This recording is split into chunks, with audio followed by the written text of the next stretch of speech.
أعوذ بالله من الشيطان الرجيم. بسم الله الرحمن الرحيم.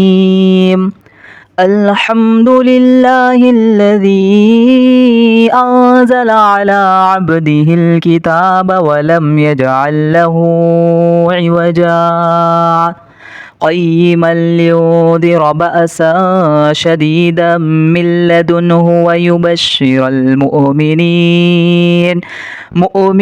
الذين يعملون الصالحات أن لهم أجرا حسنا ماكثين فيه أبدا وينذر الذين قالوا اتخذ الله ولدا ما لهم به من علم ولا لآبائهم كبرت كلمة تخرج من أفواههم إن يقولون إلا كذبا فلعلك باخع نفسك على آثارهم إن لم يؤمنوا بهذا الحديث أسفا إنا جعلنا ما على الأرض زينة لها لنبلوهم أيهم أحسن عملا وإنا لجاعلون ما عليها صعيدا جرزا أم حسبت أن أصحاب الكهف والرقيم كانوا من آياتنا عجبا إذ أوى الفتية إلى الكهف فقالوا ربنا آتنا من لدنك رحمة وهيئ لنا من أمرنا رشدا فضربنا على آذانهم في الكهف سنين عددا ثم بعثناهم لنعلم أي الحزبين أحصى لما لبثوا أمدا نحن نقص عليك نبأهم بالحق إنهم فتية آمنوا بربهم وزدناهم هدى وربطنا على قلوبهم إذ قاموا فقالوا ربنا رب السماوات والأرض لن ندعو من دونه إلها لقد قلنا إذا شططا هؤلاء قوم اتخذوا من دونه آلهة لولا يأتون عليهم بسلطان بين فمن أظلم ممن افترى على الله كذبا وإذ اعتزلتموهم وما يعبدون إلا الله فأووا إلى الكهف ينشر لكم ربكم من رحمته ويهيئ لكم من أمركم مرفقا وترى الشمس إذا طلعت تزاور عن كهفهم ذات اليمين وإذا غربت تقرضهم ذات الشمال وهم في فجوة من ذلك من آيات الله من يهد الله فهو المهتد ومن يضلل فلا تجد له وليا مرشدا وتحسبهم أيقاظا وهم رقود ونقلبهم ذات اليمين وذات الشمال وكلبهم باسط ذراعيه بالوصيد لو اطلعت عليهم لوليت منهم فرارا ولملئت منهم رعبا وكذلك بعثناهم ليتساءلوا بينهم قال قائل منهم كم لبثتم قالوا لبثنا يوما أو بعد يوم قالوا ربكم أعلم بما لبثتم فابعثوا أحدكم بورقكم هذه إلى المدينة فلينظر أيها أزكى طعاما فليأتكم برزق منه وليتلطف ولا يشعرن بكم أحدا إنهم إن يظهروا عليكم يرجموكم أو يعيدوكم في ملتهم ولا تفلحوا إذا أبدا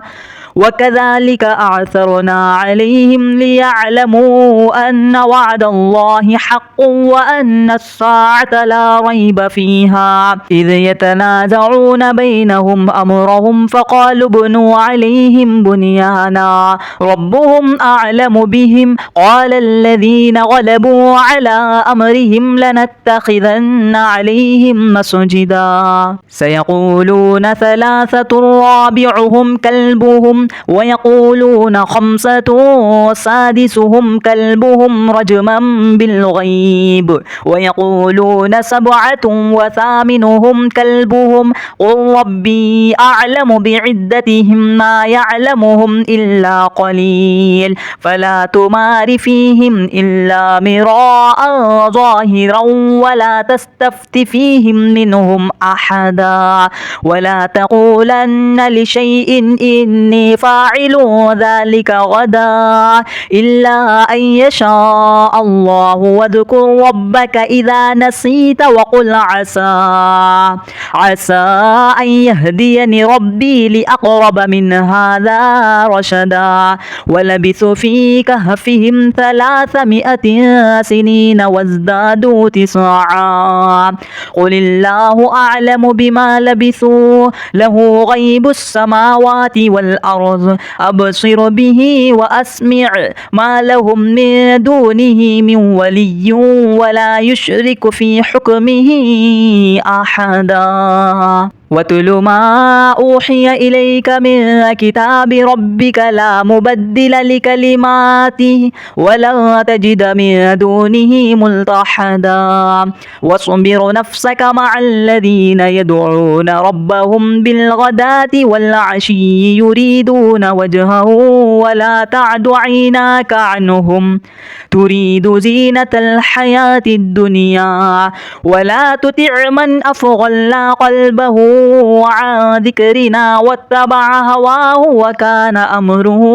فرطا وقل الحق من ربكم فمن شاء فليؤمن ومن شاء فليكفر إنا أعتدنا للظالمين نارا أحاط بهم سرادقها وإن يستغيثوا يغاثوا بماء كالمهل يشوي الوجوه بئس الشراب وساءت مرتفقا إن الذين آمنوا وعملوا الصالحات إنا لا نضيع أجر من أحسن عملا أولئك لهم جنات عدن تجري من تحتهم الأنهار يحلون فيها من أساور من ذهب ويلبسون ثيابا خضرا من سندس واستبرق متكئين فيها على الأرائك نعم الثواب وحسنت مرتفقا واضرب لهم مثلا رجلين جعلنا لأحدهما جنتين من أعناب وحففناهما بنخل وجعلنا بينهما زرعا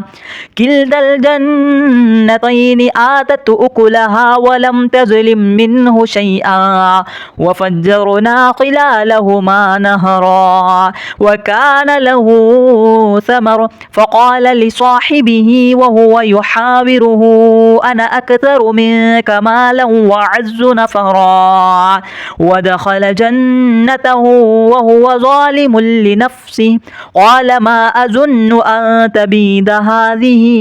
أبدا وما أظن الساعة قائمة ولئن رددت إلى ربي لأجدن خيرا منها منقلبا قال له صاحبه وهو يحاوره أكفرت بالذي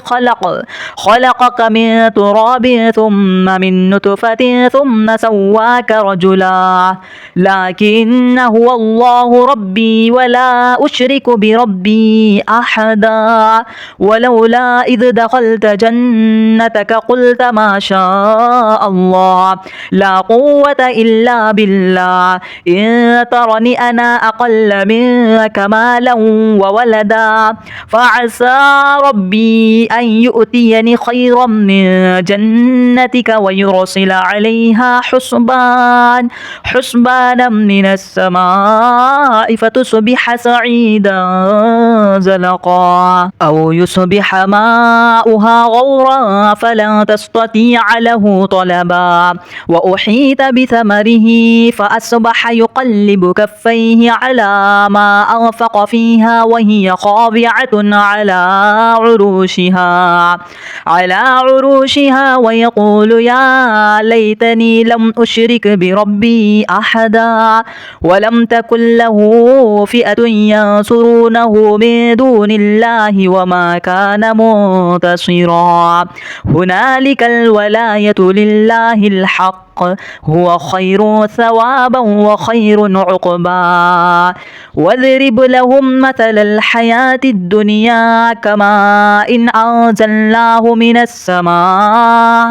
من السماء فاختلط به نبات الأرض فأصبح هشيما تذروه الرياح وكان الله على كل شيء مقتدرا المال والبنون زينة الحياة الدنيا والباقيات الصالحات خير عند ربك ثوابا وخير أملا ويوم نسير الجبال وترى الأرض بارزة وحشرناهم فلم نغادر منهم أحدا وعرضوا على ربك صفا لقد جئتمونا كما خلقناكم أول مرة بل زعمتم أن لن نجعل لكم موعدا ووزع الكتاب فترى المجرمين مشفقين مما فيه ويقول يا ويلتنا ما لهذا الكتاب لا يغادر صغيرة ولا كبيرة إلا أحصاها ووجدوا ما عملوا حاضرا ولا يظلم ربك أحدا وإذ قلنا للملائكة اسجدوا لآدم فسجدوا إلا إبليس كان من الجن ففسق عن أمر ربه أفتتخذونه وذريته أولياء من دوني وهم لكم عدو بئس للظالمين بدلا ما أشهدتهم خلق السماوات والأرض ولا خلق أنفسهم وما كنت متخذ المضلين عضدا ويوم يقول نادوا شركائي الذين زعمتم فدعوهم فلم يستجيبوا لهم وجعلنا بينهم موبقا ورأى المجرمون النار فظنوا أنهم مواقعها ولم يجدوا عنها مصرفا ولقد صرفنا في هذا القرآن للناس من كل مثل وكان الإنسان أكثر شيء جدلا وما منع الناس أن يؤمنوا إذ جاءهم الهدى ويستغفروا ربهم إلا أن تأتيهم سنة الأولين أو يأتيهم العذاب قبلا وما نرسل المرسلين إلا مبشرين ومنذرين ويجادل الذين كفروا بالباطل ليدحضوا به الحق واتخذوا آياتي وما أنذر هزوا ومن أظلم ممن ذكر بآيات ربه فأعرض عنها ونسي ما قدمت يداه إنا جعلنا على قلوبهم أكنة أن يفقهوه وفي آذانهم وقرا وإن تدعهم إلى الهدى فلن يهتدوا إذا أبدا وربك الغفور ذو الرحمة لو يؤاخذهم بما كسبوا لعجل لهم العذاب بل لهم موعد لن يجدوا من دونه موئلا وتلك القرى أهلكناهم لما ظلموا وجعلنا لمهلكهم موعدا وإذ قال موسى لفتاه لا أبرح حتى أبلغ مجمع البحرين أو أمضي حقبا فلما بلغ مجمع بينهما نسي حوطهما فاتخذ سبيله في البحر سربا فلما جاوز قال لفتاه آتنا غداءنا لقد لقينا من سفرنا هذا نصبا قال أرأيت إذ أوينا إلى الصخرة فإني نسيت الحوت وما أنسانيه إلا الشيطان أن أذكره واتخذ سبيله في البحر عجبا قال ذلك ما كنا نبغي فارتد على آثارهما قصصا فوجد عبدا من عبادنا آتيناه رحمة من عندنا وعلمناه من لدنا علما قال له موسى هل أتبعك على أن تعلمني مما علمت رشدا قال إنك لن تستطيع معي صبرا وكيف تصبر على ما لم تحط به خبرا قال ستجدني إن شاء الله صابرا ولا أعصي لك أمرا قال فإن اتبعتني فلا تسألني عن شيء حتى أحدث لك منه ذكرا فانطلقا حتى إذا ركب في السفينة خرقها قال أخرقتها لتغرق أهلها لقد جئت شيئا إمرا قال ألم أقل إنك لن تستطيع معي صبرا قال لا تؤاخذني بما نسيت ولا ترهقني من عمري عسرا فانطلقا حتى إذا لقي غلاما فقتله قال أقتلت نفسا زكية بغير نفس لقد جئت شيئا نكرا قال ألم أقل لك إنك لن تستطيع معي صبرا قال إن سألتك عن شيء بعدها فلا تصاحبني قد بلغت من لدني عذرا فانطلقا حتى إذا أتيا أهل قرية استطعما أهلها فأبوا أن يضيفوهما فوجد فيها جدارا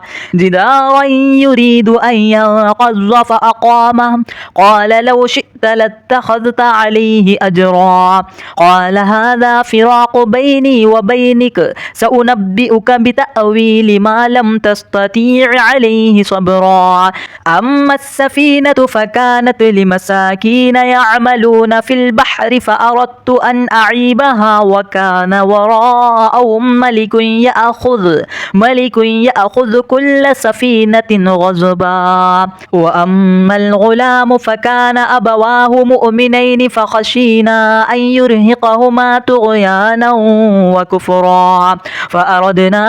أن يبدلهما ربهما خيرا منه زكاة وأقرب رحما وأما الجدار فكان لغلامين يتيمين في المدينة وكان تحته كنز لهما وكان أبوهما صالحا فأراد ربك أن يبلغا أشدهما ويستخرجا كنزهما رحمة من ربك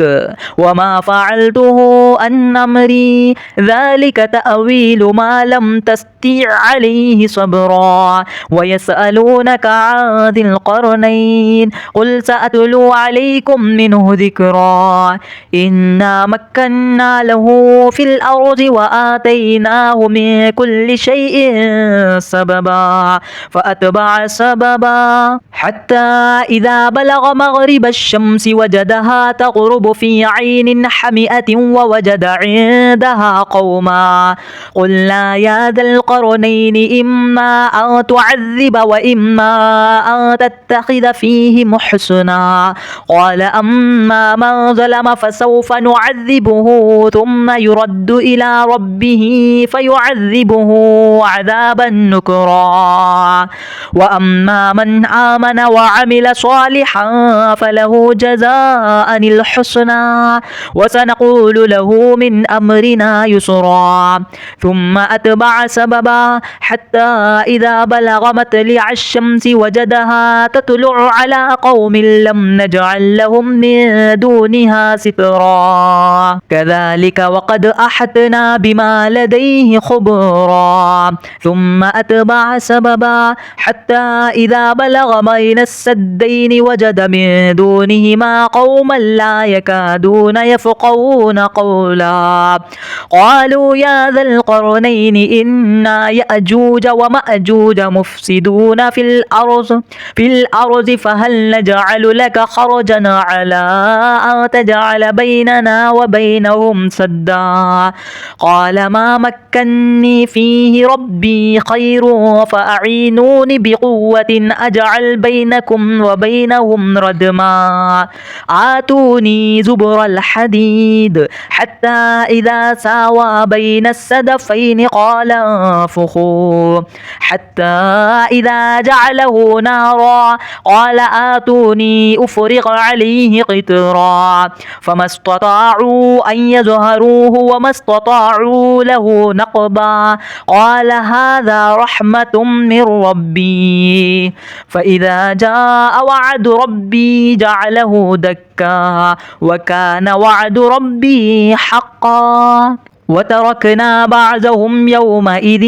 يموج في بعض ونفخ في الصور فجعلناهم جماعا وأعرضنا جهنم يومئذ للكافرين عرضا الذين كانت أعينهم في غطاء عن ذكري وكانوا لا يستطيعون سمعا أفحسب الذين كفروا أن يتخذوا عبادي من دوني أولياء إنا أعتدنا جهنم للكافرين نزلا قل هل ننبئكم بالأخسرين أعمالا الذين ضل سعيهم في الحياة الدنيا وهم يحسبون أنهم يحسنون صنعا أولئك الذين كفروا بآيات ربهم ولقائه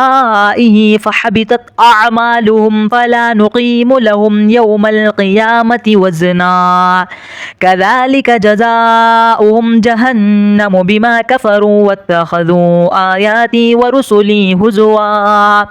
إن الذين آمنوا وعملوا الصالحات كانت لهم جنات الفردوس نزلا خالدين فيها لا يبغون عنها حولا قل لو كان البحر مدادا لكلمات ربي لنفد البحر قبل أن تنفد كلمات ربي ولو جئنا بمثله مددا قل إنما أنا بشر مثلكم يوحى إلي أنما إلهكم إله واحد فمن كان يرجو لقاء ربه فليعمل عملا صالحا ولا يشرك بعبادة ربه أحدا